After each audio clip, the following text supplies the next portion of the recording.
London Free Press podcast to wrap up the week here. And we are talking about the biggest stories from the pages of the London Free Press and lfpress.com. We got a big one.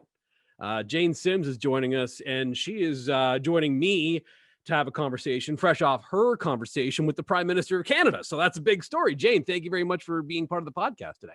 Oh, Craig, thanks. Thanks for having me. So what was the conversation with the Prime Minister like? Obviously, we're focused on what's going on with the pandemic, as he should be, as any politician should be. Tell us about that conversation. Well, I will tell you that he was virtually in London today, meeting with healthcare workers at the London Health Sciences Centre and St. Joseph Health Centre. So St. Joseph Healthcare, I should say. Basically, he wanted to talk to them about the strategies they're using, to thank them, and to do what I think Justin Trudeau does very well, which is be I'll say it, a cheerleader, a supporter, to buck up everybody to make sure that we are indeed doing the things that we need to do to get rid of or get past this pandemic. Out of that, we had a discussion about what he sees the federal government's role is early in the pandemic and what it is now. And basically, it's the same thing. He sees the federal government being able to provide the tools to the provinces to be able to get through this. And I know right now in Ontario, obviously, as we're seeing across Canada, except maybe the Maritimes, who seem to have a formula that's working pretty well, that we're seeing these spikes in cases. And he was going to be meeting with the premiers tonight on a call, and I asked him what the message was going to be, and particularly in light of what Premier Ford says, which is he's putting the economy basically on the same level as public health. And I'm just looking at his response now, and what he says is that he doesn't think there's a disagreement anywhere about the fact that we need to both save lives and protect the economy.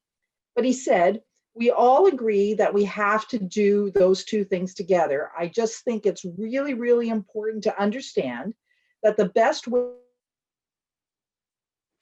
to save money, everything necessary to save lives now and to control the spread of COVID now. And basically he's saying we're not going to get the economy back if the pandemic is still raging across the country. So it is a different tack than what Premier Ford, I am sensing, is up to. The press conferences he's having every day, I think, Craig, you've watched some of them, and so have I. It's usually framed around a budget goodie that is that came out in the latest budget, with questions surrounding the pandemic. And I know today he made mention that perhaps he does not want, I think the term was, he does not want the nanny state interfering with healthcare in Ontario. But he also mentioned that perhaps the federal government might be able to provide more Canadian health transfers.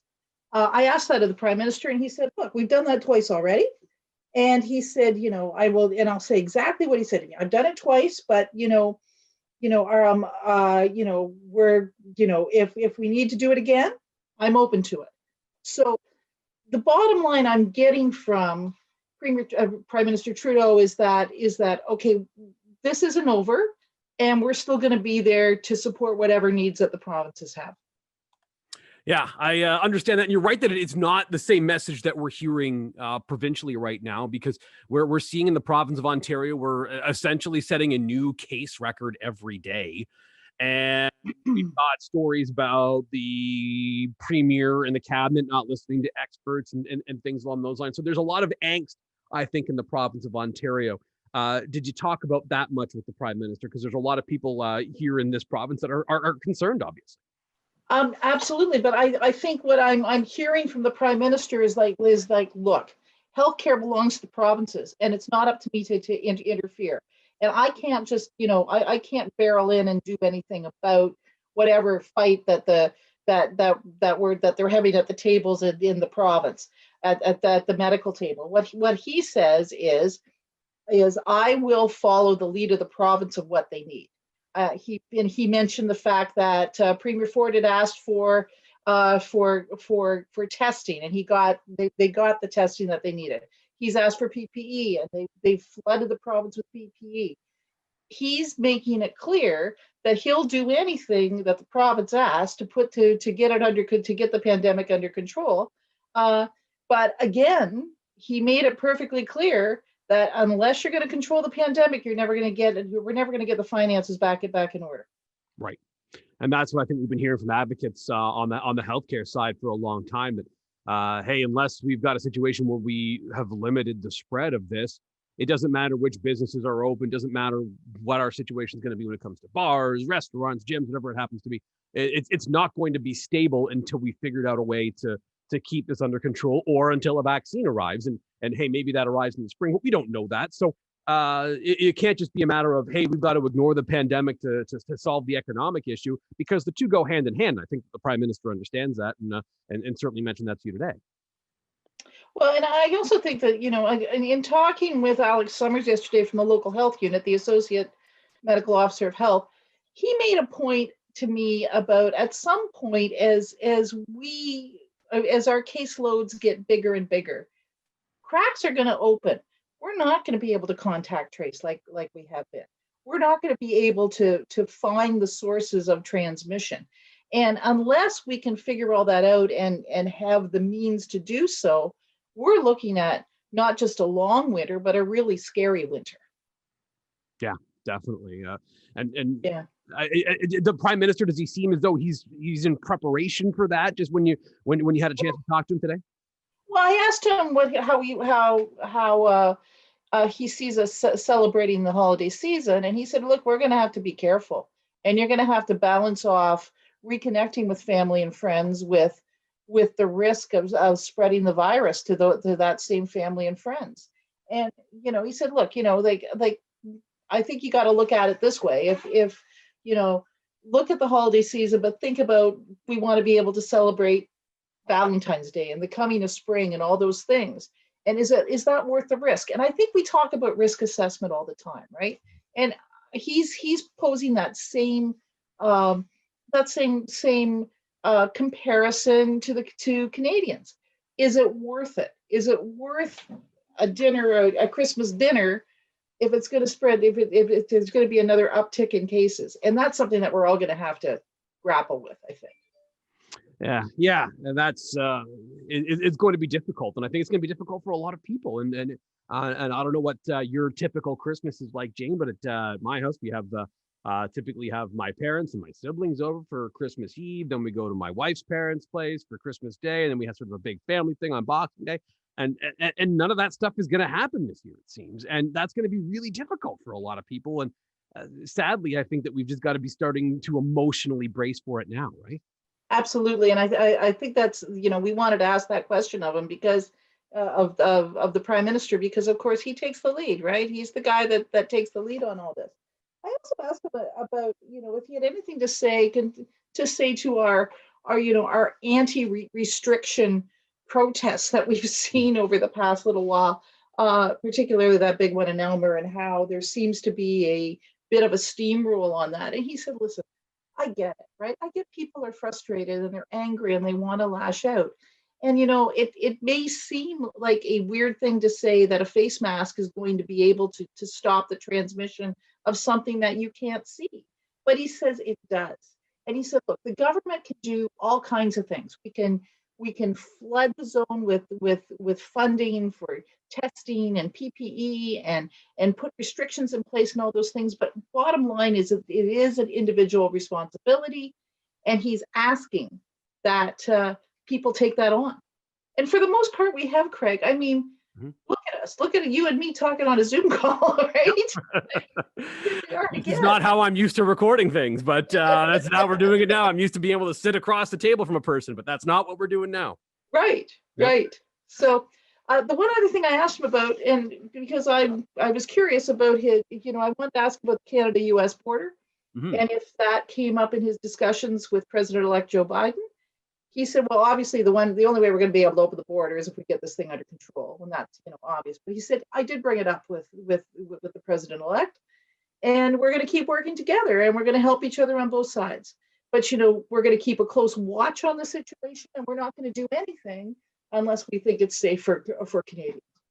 Yeah, and I think that's what a lot of Canadians want to hear. And I don't sense this, and maybe you've seen some of it, but I sense some resistance to, hey, wear a mask when you go to the grocery store. Even though I don't understand it, I see the resistance, or we see the Elmer lockdown thing. I don't sense a lot of resistance in the country right now to, hey, we're going to close the U.S. border. Most people seem to be okay with that. And usually when you see this, the story about, oh, we've extended it for another month, if you look at the comment sections, that good, good, good, good, good. So I don't feel like there's a lot of political pressure on them to reopen that anytime soon.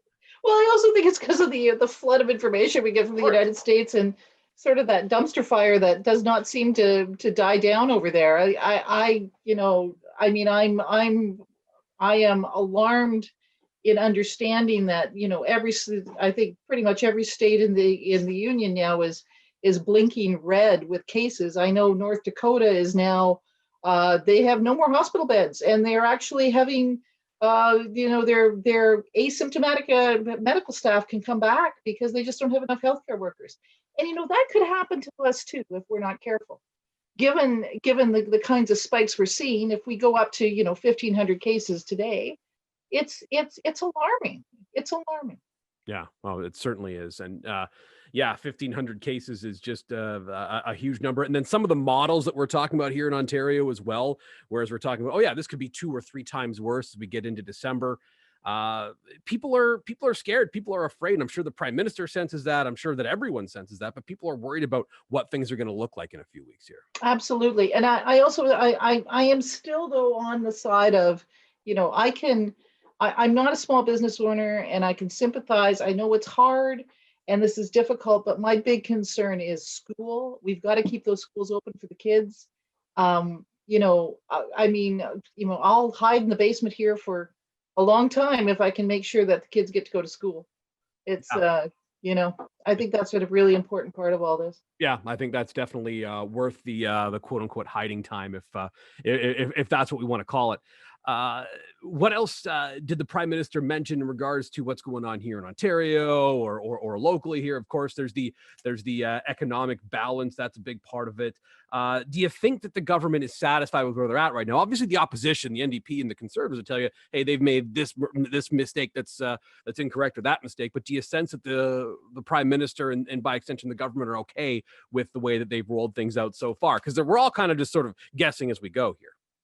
Well, I have to say, Prime Minister Trudeau, when you talk to him, I mean, I don't think, I think he is rightful in this, in that he's proud of the government response to it, from the CERB to the improvements to EI to the agreements he's made with the provinces, and I think obviously part of his job is to be a salesman. Like, let's be clear, that's part of the job of a politician. But generally, in my discussion with him, I think he's very pleased with how, what the response has been, and how his government has tackled this, as well as the partnership that he's had, right, with all of the provinces in working together to try to figure out solutions to this. Yeah, no, that's definitely something to think about. We have those. Yeah, you think about those early days, right? I mean, how quickly they rolled out the CERB, how quickly, that there were, I mean, I don't think I can remember, maybe, and I don't know if you can either, but I cannot remember a time where we have been that united around what our governments were doing. Clearly, yeah. I mean, that there was a real sense that we were trying to beat something back, and took some pride in that. Now, I think that is, there's some chinks in the armor right now, given how the second wave has looked like. But clearly, I think that the impression I got from the Prime Minister is this: look, we're in the middle of this. We're in the middle of this fight, and the role of the federal government is to support the provinces and in the decisions that they make. And we need to get this under control, and we're going to do it. Yeah, I very much hope we can. Before we wrap up here, Jane, I want to ask you, because I know that I've had people ask me about this on Twitter, and I'm sure you have as well. when we're looking at, hey, what if we were to close this business for a while, that business for a while, and you mentioned CERB, is there something like CERB that perhaps is being discussed or talked about here? Did the Prime Minister get into anything like that as far as what it might look like if we have to really increase or ramp up restrictions in some parts of the country, at least here in Ontario and probably elsewhere, in the rest of November and the December or January? Well, remember the feds did flood the zone with money on that safe return agreement and safe return funds. Now, I don't know specifically, given that we haven't really closed up anything that we haven't entered code red here in southwestern Ontario. But the impression I get, I think that what the Prime Minister is trying to telegraph to Premier Ford is, you need some help, you got to tell me, right? Right. This is not this. You don't have to make this an either or proposition. So let me know what you need, and we'll figure out how to help everybody out. Yeah, I think that's as good as you can do, because you can't just walk in and say, okay, here's some money and you're going to do this with the money. It's not quite how the provincial Right. federal agreements work. So it's got to be a matter of everyone being on the same page, and hopefully we can get that. Because as I said, I think there are a lot of people in this province who are concerned right now. Well, Premier Ford was like, may I be so bold as to say, doing a little bit of a bellyache today about how many phone calls he's getting. And I when I was watching that press conference, he said, I'm getting 200 to 300 phone calls a day. Well, yeah, because people are scared. But he was very disappointed about these stories about people going to weddings and people going to restaurants and kind of giving sort of that stern dad talk that you give about, come on, guys, you're not supposed to do this. Mm-hmm. But that's not solving the problem. And this is a hard problem. This is really difficult because there's a lot of individual responsibility that has to come with this. And it may not matter how much money floods the zone on this or how much support we give to businesses, unless we stop the community transmission, which right now we're seeing here is happening in private residences with non-regulated family and friend gatherings. Unless that kind of responsibility is there, I don't think it's going to make any difference. Yeah, you might be right, because it's a lot of it is, as you said, gatherings and residences and things along those lines. And no matter how much money you put into the restaurant industry, that's still going to go on. So, while I think the government does bear some responsibility here, at the same time, we all bear responsibility too. We hear it all the time, and we've been hearing it for months. We're all in this together, but we quite literally are. So it's a group effort here. Well, the other day at the not today's press conference with the health unit, but the one earlier in the week, Mayor Ed Holder talked about how bylaw officers went out and investigated 100 different places, community centers, arenas, businesses, did all those things, and there were no tickets. There were none. Mm-hmm. So the bottom line is that places that have protocols in place, like arenas or like a community center, or that works. And the health unit will tell you that those things work. The problem is it's people who travel, like, Dr. Summers said to me, truck drivers, taxi drivers, Uber drivers, restaurant workers, people who are out in the community, they're taking it home and they're spreading it within their own bubble. Even in the schools, they're seeing the schools to be a bit of it's a success story. Mm-hmm. I know we're seeing cases now, but the transmission is not happening at school. The transmission is happening outside of the school, and it's being picked up at school. Yeah, no, definitely. And the fact that we haven't seen big outbreaks at most of the schools, and usually when we do have an outbreak at a school or a case at a school, it's one or two cases at this particular school, and then they take care of it. I was at the park the other day, and a little boy was playing with my kids, and I was asking his dad, like, okay, what's going on with your kid's school? And he's like, well, actually, he's not going back till Wednesday because they had an outbreak. But then, as far as I know, they go back and everything's fine. Just one student, and then they take that kid out of class for a week, which is not fun for that kid, obviously, but that's the way things are going to go, and get back at it. So the school thing, as much as there was some concern about it, and I get it, it doesn't seem to be our issue right now. It's elsewhere that's the problem. I agree. Absolutely, I think so too. We'll leave there because we're up against it. Jane, thank you so much for talking with us today. Anything else about your chat with the Prime Minister you wanted to make sure we mention here on the London Free Press podcast before we wrap up? Yeah, well, I have to say it's always an interesting to have that kind of opportunity to talk to someone in power like that. It was he was gracious. He's very he he talked about how impressed he was with our local healthcare providers, and I think that he has faced this challenge head on, and he's proud to talk about the things that we've done well, but he's also willing to stand up and say we got to do a whole lot more. Yeah, fair enough. That's a great spot to leave it. Jane, thank you so much for joining us on the podcast today.